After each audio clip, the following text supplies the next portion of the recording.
Hello YouTube, my name is Zach, and I am back from the dead. I've been pretty sick over the course of this week, so I apologize. This video is getting out a little bit late.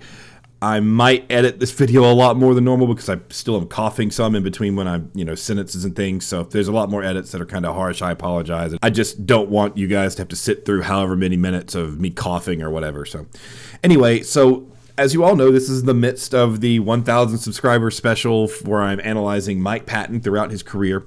And up next is Mr. Bungle. Now, I've had a lot of trouble finding a singular, most suitable video because of the fact that there's so much that Mike Patton does during the Mr. Bungle days that I can't really come up with one thing that I feel like is worthy of being analyzed. So what I'm going to do is I'm going to take a couple of different videos and do some highlights from them.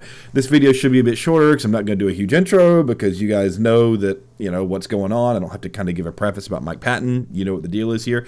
So this first is Air Conditioned Nightmare, and it's from their album California.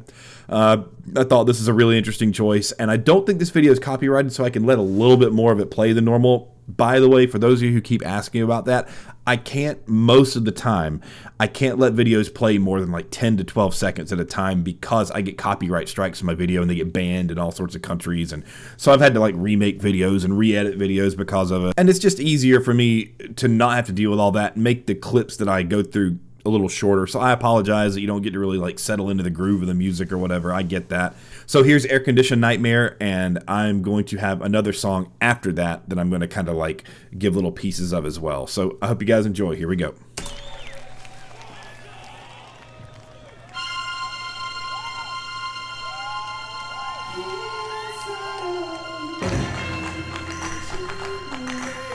How about this guy's costume? I can't remember if I can't remember if that's Trevor Dunn or not. Somebody correct me in the comments, but I love his his on stage costume. It's so hilarious.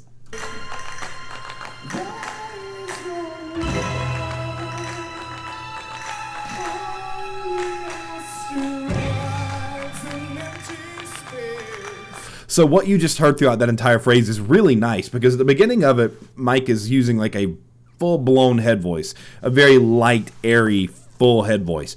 And as his phrase moves down, you hear that airiness kind of leave the sound and it goes into the chest voice. And you don't hear a big, you don't hear this big motion of transition. It's not like it's a drastic change. As the pitch goes down, it just kind of melds into his chest voice, into his modal register. So it's a very nice example of having a good mixed voice, a good transition from head voice to chest voice. And now I would demonstrate, but since I'm still under the weather, I'm not going to be singing at all. By the way, real quick vocal hygiene tip. If you're sick, don't sing. Just don't do it. Like if you got allergies, you got a runny nose, that's okay. But when you start getting throat stuff, just don't sing. It's not worth it. If you got the flu, you got bronchitis, you got strep throat, anything like that, don't sing. Just give yourself some time to recover. It's not the end of the world. Unless you're auditioning for the Met or something. Like there's nothing that's so important that you potentially damage your voice because you sing while you're sick. Just want to throw that in there. Let's keep going.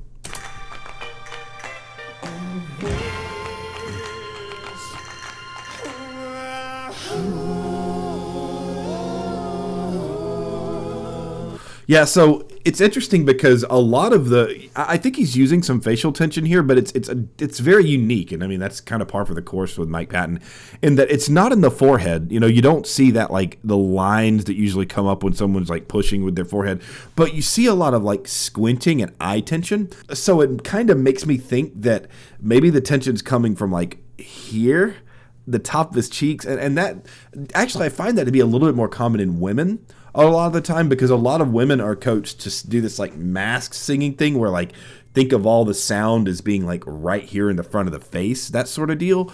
So it could be that he's got a little bit of tension from doing that. That mask concept isn't terrible in terms of like vocal health and sustainability. It does kind of stifle the different kinds of timbres you're going to be able to create, and it does tend to it kind of promotes more frontal facial resonance more than anything like in the back. So if you do have that kind of thing going on, a lot of times your sound's going to be a lot brighter, which makes sense because this section of the song he is kind of using a brighter timbre. So it could be what he's going for after all, in general. It's interesting too that you can actually see his larynx here. It's in a high state. Like if it were lower, you'd kind of see this like divot kind of be a little bit further down here. So he is singing to a moderate to high laryngeal position here. Now this vein, that could be a sign of neck tension, but I'm not sure.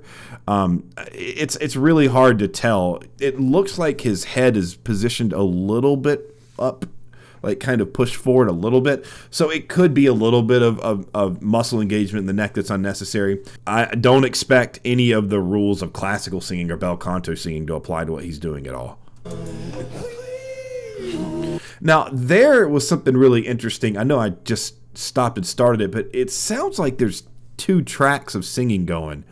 And I don't know. I'm going to listen a little bit more, but it sounds to me like there's like his main vocal track and another one. I might be wrong, but I'm going to keep listening for that.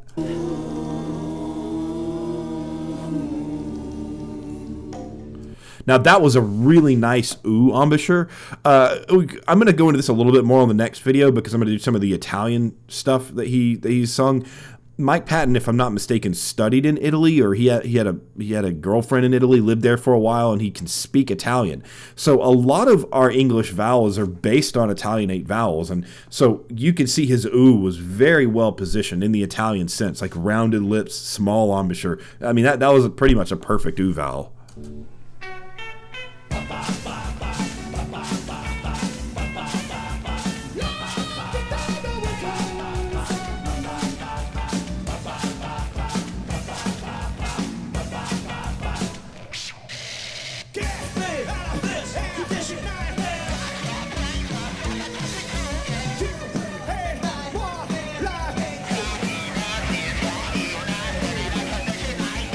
Sorry, I can't help you with your how to sing into your CB radio technique. That's not my area of expertise.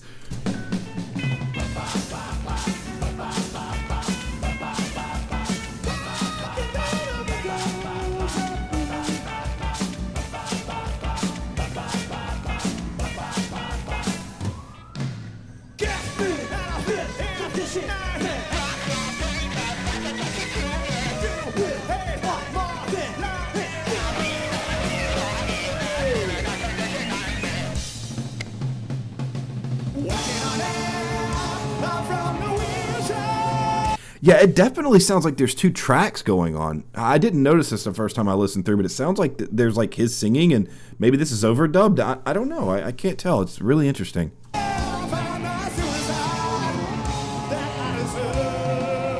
Oh, there's somebody singing with him. Oops.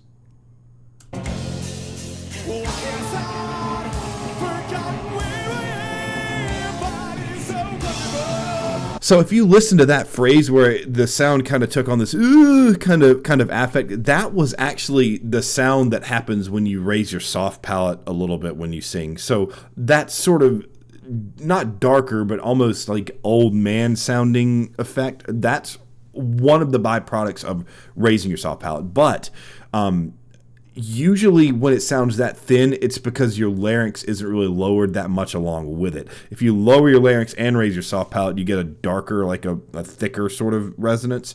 So it sounds like he made space up here, but he didn't make space down here, if that makes sense.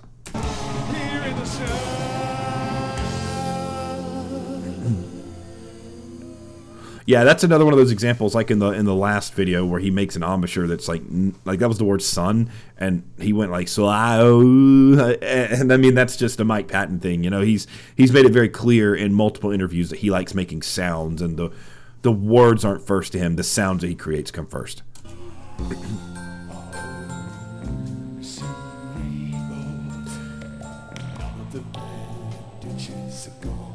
Yeah, so here you're hearing a completely different affective sound, and that's one of the remarkable things about Mike Patton is that he has so many different vocal colors, and he's not a classical singer, but I would closely attribute him to like a singer like Thomas Hampson.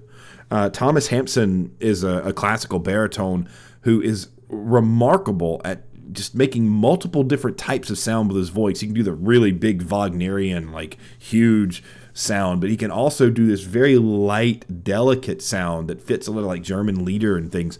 So it's a very diverse color palette of sound, so to speak. And I think that Mike Patton, one of his hallmark traits is that diversity and that ability to create so many different vocal effects is quite nice.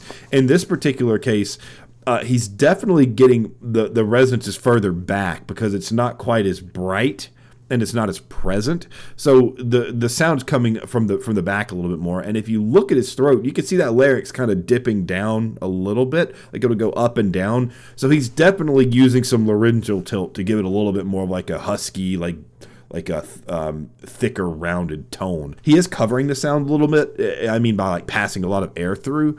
And somehow, this is one of the few examples of a singer that I've found that can actually cover his sound and sustain phrases, even though he uses all this extra air in the process. And I don't really know how. I mean, it doesn't make sense that you can cover your sound over the course of a career anyway, because when the folds don't close, they tend to callus and create nodules and things. But he just defies all that stuff. And I don't know why. I mean, I can tell you all the science of the voice that I know, and I can try to explain and analyze as much as I possibly can, but I honestly don't know what it is about Mike Patton's voice that makes him so resilient to all these common problems that people run into with singing.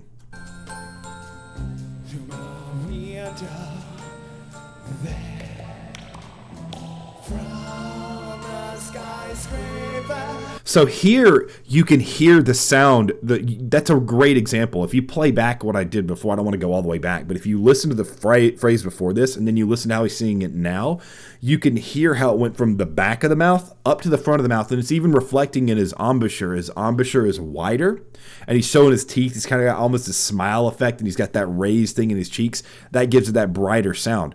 So that is a perfect example of someone transferring the resonance from the back of the mouth to the front of the mouth. And so if you ever wanted an example of how the affect can change the way the sound just comes out of the mouth, this is a perfect one. And so now I'm not saying that you're always going to sound like this if you move your resonance to the front or the back. Mike Patton is obviously making a very distinctive sound here, but you can at least hear the timbre and the quality change.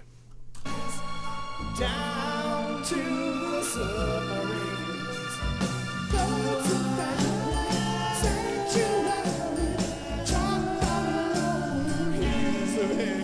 Yeah, that was another example. That entire phrase was him singing in the head voice and then cutting out of the head voice back into the chest voice. But the difference is that when he had the head voice there, it was kind of neutral larynx. It didn't sound like it was a high larynx or low larynx, just kind of neutral. But then the sound that he used when he came out was definitely a low larynx sound. It had that almost Elvis kind of thing going on.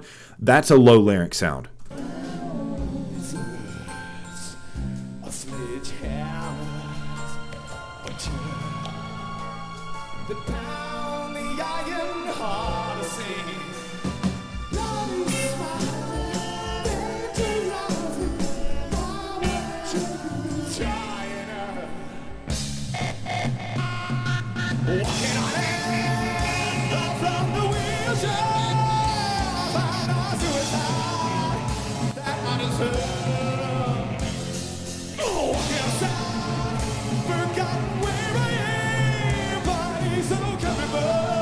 When you hear that phrase that he just sung, you hear it kind of did this kind of thing that made that kind of effect. That was back of the mouth. That was him transferring again the sound from the front of the mouth to the back of the mouth. So that's another really good example. Let me play that back, and I want you to listen how as the phrase develops, the sound goes from like a frontal bright to a dark back to the bright. It's just really well executed.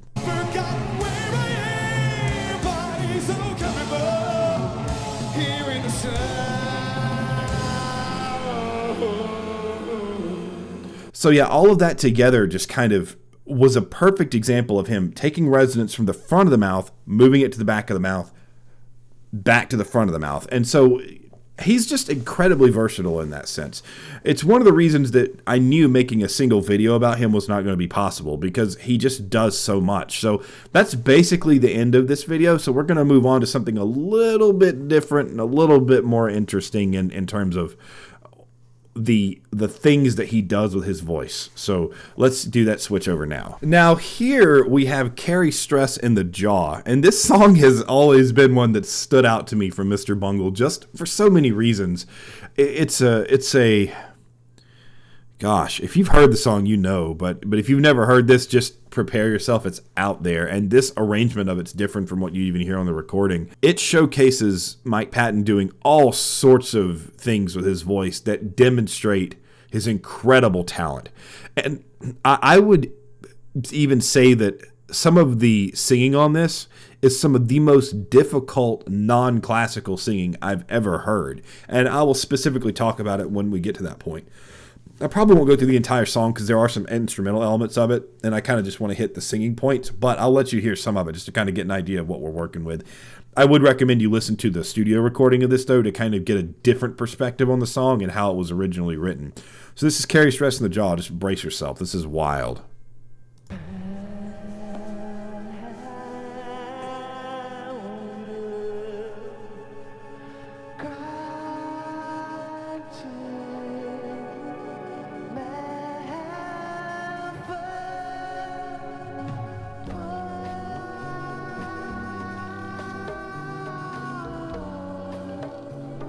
So needless to say, basically all of that was a covered sound. Up until the end, he kind of did a mix. He kind of like shifted up into sort of a heady mix a little bit, but it was still very covered.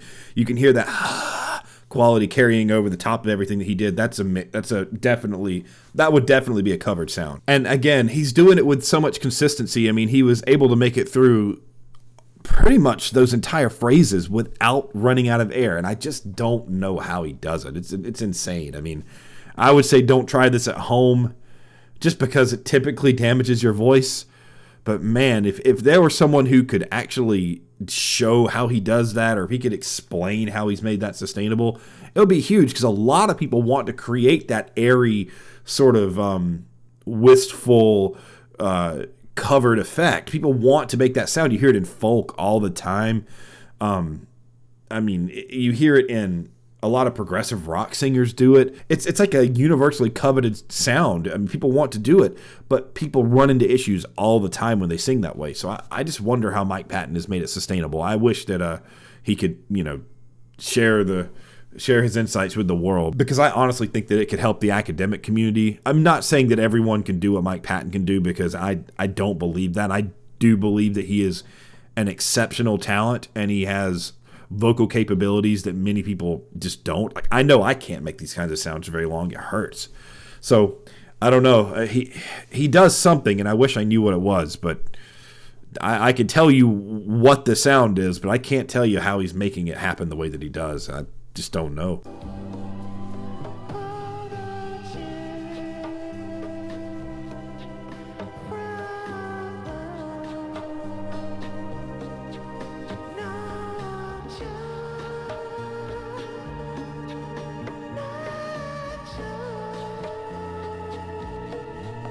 So at this point, he's fully converted the sound into like the headier mix sound. So he's using like a mix, maybe a low head voice sound here. It's not covered any more than the normal head voice would be.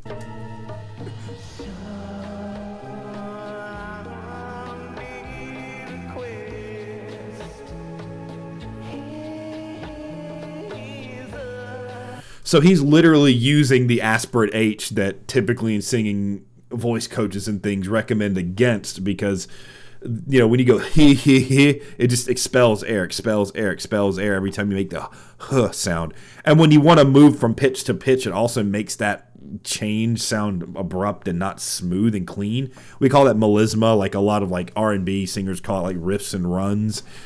Usually you don't want to put H's in between it, because it makes it sound like really just it doesn't sound smooth. But he's deliberately doing it here. So there you go. That's another example of him doing something that just kind of defies standard singing principles.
Okay, I'm going to stop it.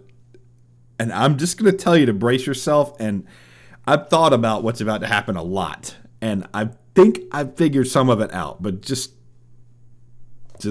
watch.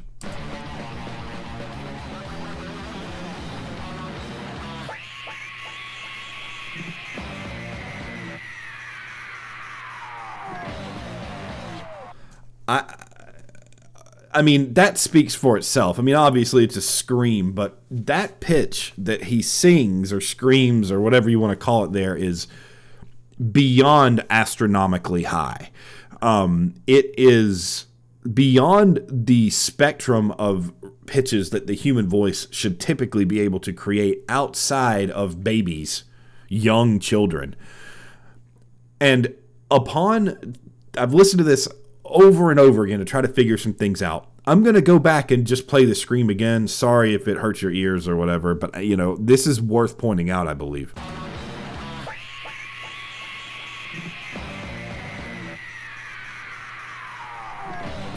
So one of the most important things that you hear in this is that super high pitch sounds like there's a layer of pitch underneath it. So, and that's particularly made evident when you listen to the reverb after he stops creating the sound. You hear his modal register echo. Let me go back and just play that one part and listen to the tail end of it when the pitch tails off. You hear that, right? What a goofy guy. Look at that face.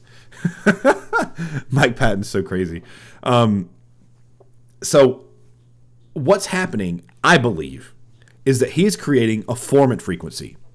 And I've talked about formant frequencies before. I don't remember how in depth I've gotten in some of the other videos, but effectively, the formant frequency is a pitch that the human voice can't create like in a traditional kind of way. And so it's a pitch that is higher. It's like an overtone effectively for the voice, and the formant, I'm sure that you music producers out there, you studio working people are going to think that I'm completely describing this wrongly, and this is not my area of expertise, so I'm going to do my best. The way that it's created with the voice is the larynx has to tilt in a specific fashion, and when the lowering and the tilt occurs, this pitch is created. The relevance of this pitch or the formant technique is it was originally developed in opera, and it was developed because back then you didn't have microphones, right? All you had was yourself, and you had an amphitheater or a concert hall or wherever you were performing, and you were cast in front of an audience with a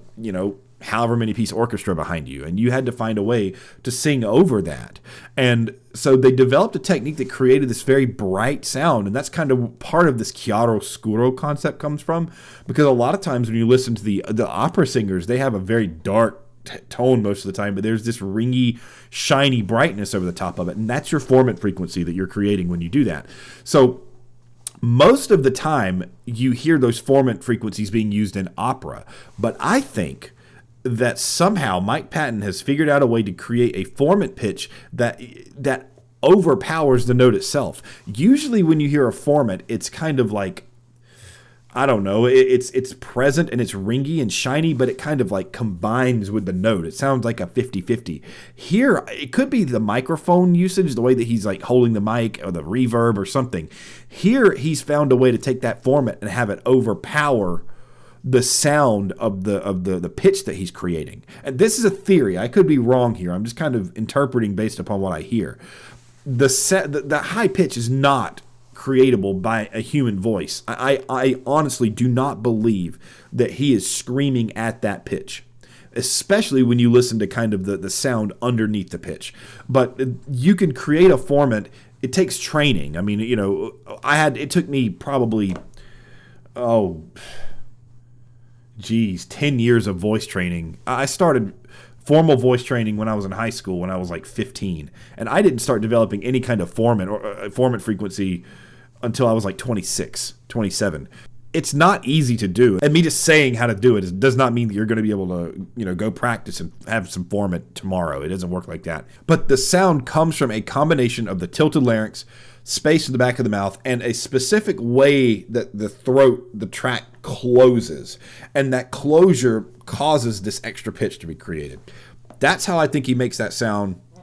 If you have another theory and you have some understanding on the voice as to how he does it, please let me know, because I don't think that anyone has come up with a reasonable explanation as to how he does these things. And if you listen to his screams, even when he does things like Moonchild from Six Litanies for Heliogabalus, which let me pull that up real quick so you can hear that as well, so you can hear what I'm talking about. I just pulled this from YouTube really quickly, but so when you listen to Six Litanies for Heliogabalus, this is really wild stuff, but this is another example of Mike Patton doing a scream, and if you listen, you can hear an extremely high pitch, but you hear this pitch underneath it. It's like there's two pitches at once, which is a sign of a formant. Formant's also used in tube and throat singing, by the way. This, in case you ever wondered how they create that sound, is through formant frequency. But yeah, listen to this.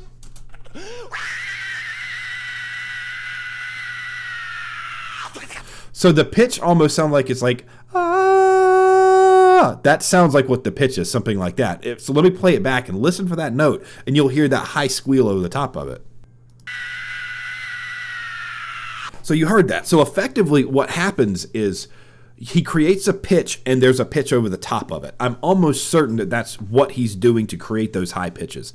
I don't know physically how he's making the scream happen. And when you do formants, they typically aren't that present and they aren't that high. So I don't know specifically what he's doing to make that sound, but I think that that's what he does to create his screams. So let's continue.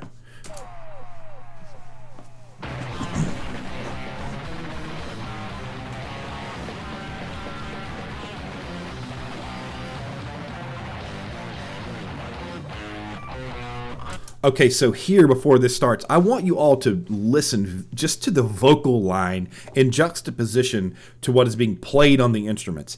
I honestly believe that this is some of the most difficult non-classical singing I've ever heard. I don't even know if I could sing this.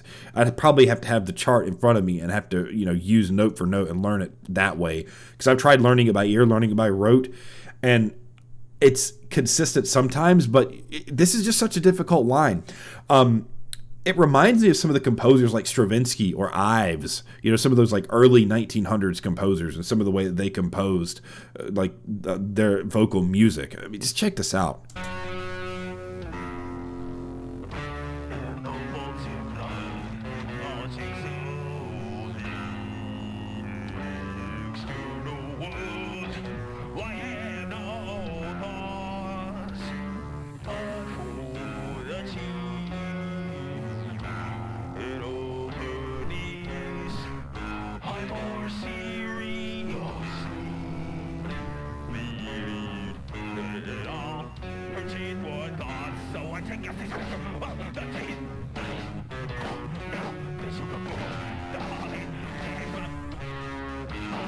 So it's not over yet, but if you listen to that, some of the interplay between the rhythm and the singing and the bass guitar, it's just mind-blowing that he can create that kind of effect with his voice while singing pitches that accurately. I mean, if you ever want to take a challenge of what something like this would be like, take a virtual keyboard or anything where you can just set a note, right? Just play a note and just let it sing.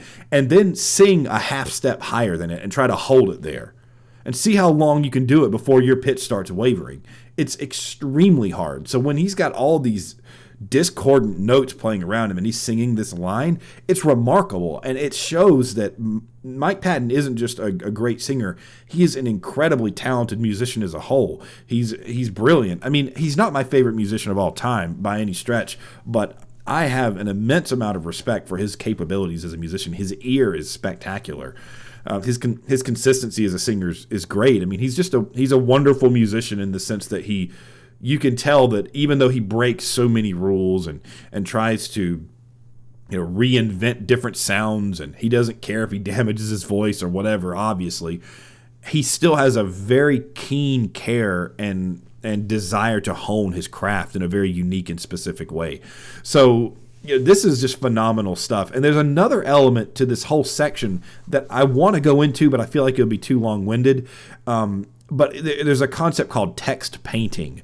And in text painting is another classical concept where you have the words that you're singing and you try to change your affect or change the notation or whatever to more closely resemble what the text is saying. And so you have to just take my word on it. And there's a lot of text painting going on in the section. But since we're at the end of the section, I figured I'd just leave this here as an obvious example. The last words that are being used in this are terrible ascendancy. And if you listen to how the phrase, it's about to happen when I unpause it, but the phrase moves up, and you can hear the pitches go up in conjunction. And when he gets to ascendancy, he screams or sings whatever, this incredibly high pitch again. So the word ascendancy is where his pitches ascend. And that's an example of text painting. So here it goes.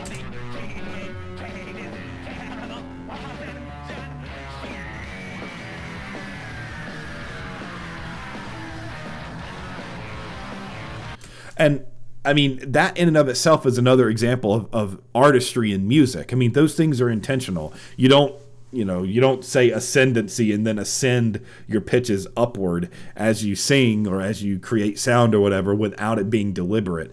And so it's just another example of artistry. I believe, honestly, that is my opinion, totally my opinion. You can feel free to disagree, and we can have a discussion all day because, I mean, a good discussion to have. I think Mr. Bungle was Mike Patton at his finest with regards to his artistic freedom and his expressivity and his just willingness to let himself go. Now, a lot of the things that he's done with John Zorn have been similar in that vein as well. But, John Zorn, I would not call his music as musical as what Mr. Bungle did. Even a lot of Mr. Bungle stuff, or especially the early stuff, wasn't like musical in like the beautiful sense. I mean, it took until the some of Disco Volante and then even into California before they started making like really musical sounding things. Before that it was all pretty bizarre stuff. Anyway, there's some more singing in this video, but my voice is really starting to get tired. I'm already like pushing it just to make the video at this point. So I'm going to cut it off here, but hopefully this gave you guys a better understanding of Mike Patton's Mr. Bungle days. He was something else. I love Mr. Bungle. They are one of my favorite progressive rock bands for sure. And like I said, I think that his era with Mr. Bungle encapsulates some of the best that Mike Patton has to offer. And while I know that I can't sit here and give you a critique along with the knowledge of how to create some of these sounds, I can definitely tell you to some extent what he's doing, and hopefully my explanations serve as a way for you all to sort of see how diverse of a sound palette he has. But that's it. So I will see you guys on Tuesday. I should be able to make the video normal day, normal time this upcoming week. So, I am well now. I'm not sick anymore. But yeah, please feel free to ask me any questions. I'd like to do a quick Q&A maybe at the end of the third video. So please leave me any questions about Mike Patton or singing in general. Just leave me some questions in the comments. Since it's like a 1K subscriber special, I might as well answer some questions for you guys in the process. I do plan on having a live stream pretty soon too. I probably won't have it this weekend because I'm going to be out of town some of the time, but next weekend I may have a live stream, and so be ready for that. I'll let you guys know ahead of time. Thank you so much for watching. Thank you so much for supporting me. And you guys know that I have a Patreon, patreon.com/Zach Ansley. I'll put a link in the description. I also give voice lessons, that whole deal. You all know how it is. Please please subscribe. Share my content if you like. I mean, it's already reaching a pretty wide crowd, which I'm more than thrilled about, but feel free to share it. It's really cool to see that my videos popped up on Reddit somewhere or popped up somewhere on Facebook. It's pretty cool. So yeah, please feel free to share, and we got some more cool stuff coming down the pipe after the Mike Patton stuff too. So I hope you guys enjoy this. I hope you all have a great day, night, whatever, weekend. I hope you had a great Thanksgiving, and I will see you all in a few days. Take care. Bye.